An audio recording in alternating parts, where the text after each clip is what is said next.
السلام عليكم ورحمة الله وبركاته. معاكم ابو انس. النهاردة معانا فيديو جديد ومعانا موبايل جديد من شركة اوبو. شركة اوبو يا جماعة منزلة تليفون جديد وهو الاف 11 والاف 11 برو. بالنسبة لموضوع الحجز في الاف 11 والاف 11 برو، فالاف 11 برو ملوش حجز، يعني هو ميعاده هينزل ان شاء الله يوم 17/4 ان شاء الله. الميعاد ده هينزل التليفون وهيتباع عادي جدا بدون حجز وبدون شنطة هدايا. اللي هينزل معاه شنطة الهدايا واللي هنعرضها النهارده واللي هي عبارة عن النوت بوك دوت والهيدفون. وطبعا الهدايا دي انا مش عاجباني اصلا من شركه اوبو اللي هي تنزلها، لان انا حاسس اصلا ان شركه اوبو ما عندهاش تقريبا الا الهدايا دي كل شويه تنزلها، مع ان بدات الشركات في ان هي تنزل هدايا قيمه زي ما شفنا هدايا البي سيرت لايت. وهسيب لكم الفيديو بتاع شنطه الهدايا في الاي اللي فوق ديت، هتعرفوا الفرق فعلا بين شنطه الهدايا بتاعت اوبو وشنطه الهدايا بتاعت هواوي. في ناس كتير هتقول ان انا منحاز لشركه هواوي، لكن انا بقول فعلا اللي انا شايف اقتناعي الشخصي. انا ما بطلبش من اي حد اللي هو يقتنع بكلامي، لكن انا بقول اللي مقتنع بيه. المقتنع بيه دوت هو جه بقى على هواك ماشي، ما جاش دي حاجه ترجع لك. دي بالنسبه لموضوع شنطه هدايا. تعال نشوف برده كمان الحاجه اللي نازله مع التليفون. هنفتح الكرتونه.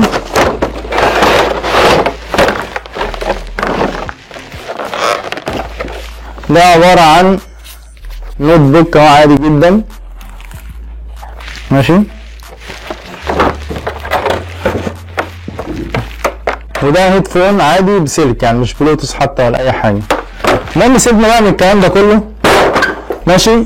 دلوقتي عايزين نتكلم بقى شويه عن الشركه وعايزين نتكلم عن الجهاز. اول حاجه نتكلم عن شركه اوبو اصلا ونشوف ليه هي التجار او في بعض التجار ما بيحبوش يتعاملوا مع الشركه ووقفوا شغل مع الشركه، وليه لغايه دلوقتي مع نزول اسعار الاجهزه برضه بيتباع اجهزه لاوبو، مع ان المفروض جهاز زي اوبو مثلا دوت المفروض ما يتباعش. طب ليه؟ طيب جهاز مثلا زي الاوبو الاي 3 اس، الجهاز ده نازل ب 2600 جنيه، نازل رامات 2 جيجا وذاكره 16 جيجا.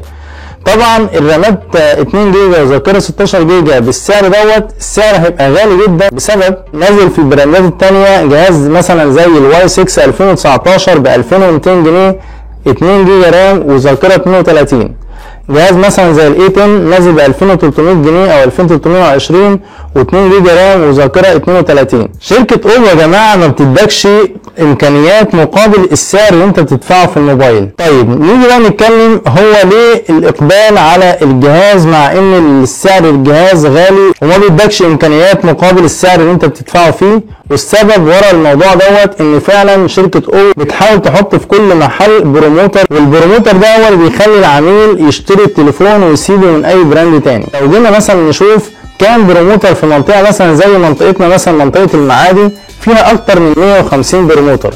لو جينا شفنا مثلا، عشان في ناس برضو علقت وقالت طب ما سامسونج بتنزل بروموتر، هواوي بتنزل بروموتر، عندنا مثلا في منطقه زي منطقه المعادي منزلين في مثلا اوبو بس منزلين اكتر من 150 بروموتر، لكن في سامسونج حوالي 3-4، في هواوي حوالي 3-4. لو جينا حسبنا عدد البروموترات اللي هنا وعدد البروموترات اللي هنا هنلاقي فرق شاسع، لدرجه ان العميل نفسه لما بيدخل المحل بيقول هو انا ليه كل ما اخش اي محل يحاول هو يقنعني باوبو ويخليني يسيب اي جهاز تاني، بسبب ان هم زارعين في كل محل بروموتر يحاول ان هو يخليهم يبيع لهم الجهاز بتاعهم باي طريقه مقابل وهو بيبقى ليه كوميشن لما يبيع اي جهاز من اجهزه اوبو. نيجي بقى نتكلم عن الاف 11 والاف 11 برو اللي منزلها شركه اوبو. صراحه هو من ناحيه الديزاين التليفون كويس جدا، لكن انا فعلا ما جربتش التليفون عشان اقول انطباعاتي عليه. التليفون نازل نسختين، الاف 11 والاف 11 برو.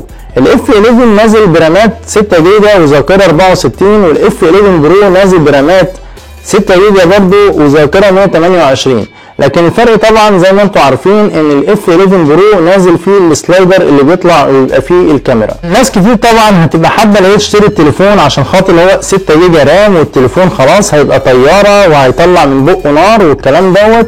انا اقول لكم الكلام دوت هيبقى غير صحيح، بسبب ان الاف 9 كانوا عاملين عليه ضجه كبيره جدا في السوق المصري. والاف 9 انا واحد كنت شايل الاف 9 فتره، والاف 9 تليفون كويس انا ما قلتش عليه اي حاجه. احسن حاجه في شركه اوبو فعلا هي الشحن السريع بتقنيه الفوج. تقنيه الفوج دي فعلا اسرع شحن سريع ممكن تقابله في حياتك. تاني حاجه عايز اتكلم فيها ان التليفون الاف 11 نازل بمخرج شحن يو اس بي عادي مش تايب سي، وده يعتبر عيب ان احنا دلوقتي كل تقريبا التليفونات في سنه 2019 نازله بمخرج شحن تايب سي مش يو اس بي، وده طبعا كده هيبقى عيب مش ميزه. لو جيت اتكلمت عن تجربتي في الاف 9، فالاف 9 كويس، انا ما قلتش يعني حاجه عجباني فيه خالص الا الشحن السريع اللي هي تقنيه الفوج. لكن لو جيت بقى تقول دي راماته 4 جيجا والكاميرا بتاعته مش عارف ايه، يا جماعه شركه اوبو لما بتيجي تنزل كاميرات بتديك كاميرا معمول عليها ايديت، فبتحسسك اللي هي الكاميرا الواو، الكاميرا الاوبو. كل الناس تقعد تقول لك ايه، لا كاميرا اوبو دي ايه اوبو، لكن هي ولا اي اوبو ولا اي حاجه، الكاميرا عاديه خالص لكن معمول عليها ايديت، فبيحسسك اللي هي الكاميرا كويسه جدا. وان شاء الله لما يجي الجهاز انا هعمل عليه مراجعه كامله وهبين لكم الصور، وهبين لكم كمان فرق الالوان بين الصور اللي متصوره بتليفونات اوبو وبين الصور اللي متصوره بتليفونات زي تليفونات سامسونج او هواوي. وكمان الاف 9 يا جماعه كان بيهنج معايا بطريقه ما حصلتش في الالعاب، وكان بيقعد يراستر ويهنج بطريقه بشعه. فيا جماعه مش كل شويه تقعدوا تقولوا ايه ده رامات 4 جيجا ورامات 6 جيجا، اهم حاجه هو اداء التليفون معاك ايه. نيجي نتكلم عن المعالج اللي في الموبايل. هو نازل بمعالج ميديا تك هيليو بي 70 مش 60. اف 9 كان نازل بمعالج ميديا تك هيليو بي 60، لكن هم علوا شويه المعالج ونزلوا فيه معالج هيليو بي 70 مش 60. وكمان نازل بكاميرا خلفيه مزدوجه، واحده 48 ميجا بكسل والثانيه 5 ميجا بكسل، ودي عشان خاطر العزل. ونازل بالكاميرا الاماميه بدقه 16 ميجا بكسل، واللي وصل لغايه دلوقتي ان هو البطاريه بتاعته بسعه 4000 ملي امبير، وده صراحه مش متاكد منها قوي. بالنسبه لسعر التليفون هو ينزل النسخه الاف 11 العاديه هتنزل تقريبا بسعر 5200 ل 5500، والثانيه اكيد هتوصل ل 6 7 في الحدود ديت. انا لسه ما وصليش بالظبط السعر كام. وانا عموما بنصح اي حد اللي هو يجي لما يجي يشتري من شركه اوبو جهاز يبقى فعلا مقتنع بيه. انا قبل كده يا جماعه اتكلمت عن التليفون الاي 7 وقلت ان التليفون الاي 7 بتاع اوبو فعلا تليفون فاشل، وفعلا هو تليفون فاشل والتليفون ما نجحش، ومع ذلك كان في ناس بتشتريه بسبب ان البروموتر بيقنعوا بيه، لكن هو فعلا تليفون ما ينفعش حد يشتريه.